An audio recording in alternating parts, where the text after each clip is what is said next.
Now, one of the things I've learned is that every single one of you here and every single one of your businesses is way more change ready than you think they are. You can do way more than you think you can. Because if I'd said to you back in February 2020, we're going to make everyone in Aruba virtual and work at home that can be virtual, all of you would have said, whoa, no way, no way. It's going to take a year to plan that out. We have to do a little plan. We have to socialize it with people. We have to trial it out. There's occupational health and safety regulations. There's HR laws. There's legislation. There's regulations. There's privacy issues. There's technology issues. There's VPN issues. How are we going to get people to work at home on their kitchen tables? We can't do it. It's going to take a long time. And then once we have the plan, what we're going to do is we are going to have to implement the plan, and that's going to take another year. We have to do a rolling wave rollout. We have to pilot it. We have to see if it works. Then we have to get feedback and evaluation, and then maybe by year 3, we'll have it down. And yet I know, not only did you do that here in Aruba on Friday, March 13th, we did it in Canada, we did it in the US, we did it in the UK, we did it in the Netherlands, we did it all around the world. Everyone went like this into virtual mode. So we are way more change ready than we think, and we break through our own self-imposed limitations that we have. The good thing about COVID, if there is one good thing, is that crises that we've been through like this are where people find their greatness. Crises pull out our greatness. Why is that? Because it pushes us in ways that we haven't been pushed. Every single one of you and every single person on the planet that's gone through the last 3 years, you have a whole new set of change muscles. You have a whole new set of skills and abilities that you did not have before. Because if you can go through 3 years in the pandemic, what can't you do?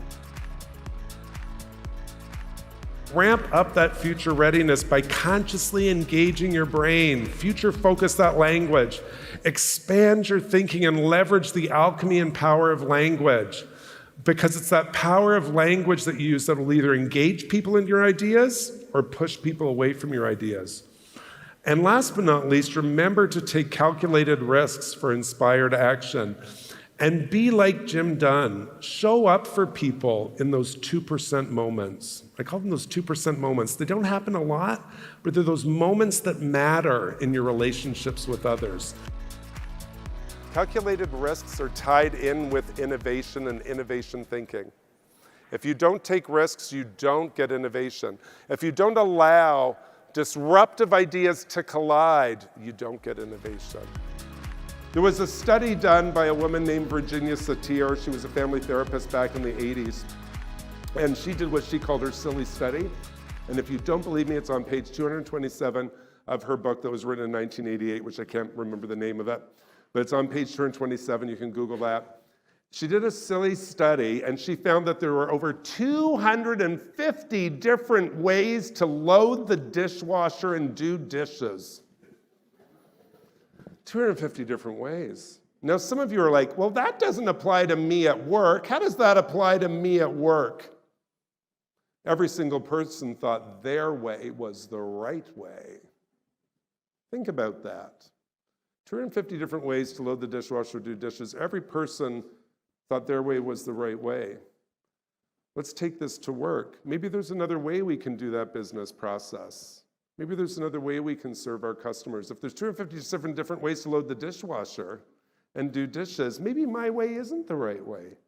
Maybe there's other ways. Maybe there's other options out there to do that. Because when we start to look for what's good in disruptive ideas, when we let go, as one of you said, about the way things need to be done, and if you don't think you have control issues, next time someone loads the dishwasher the way you don't want to, try not to move it. It's hard. And it's the same at work. When you've been at work a long period of time and you know something has to be done this way, it's hard to let go of that. But if we want to move forward in the future work, we have to do that.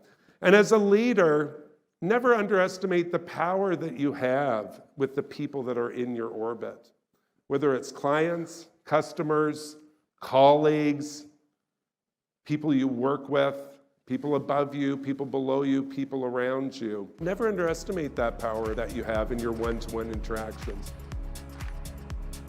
And yet, how do we bring our kindest and our strongest and our bravest foot forward when there's so much going on? Well, I know that you can, because every single one of you is way more change ready than you think you are. Thank you.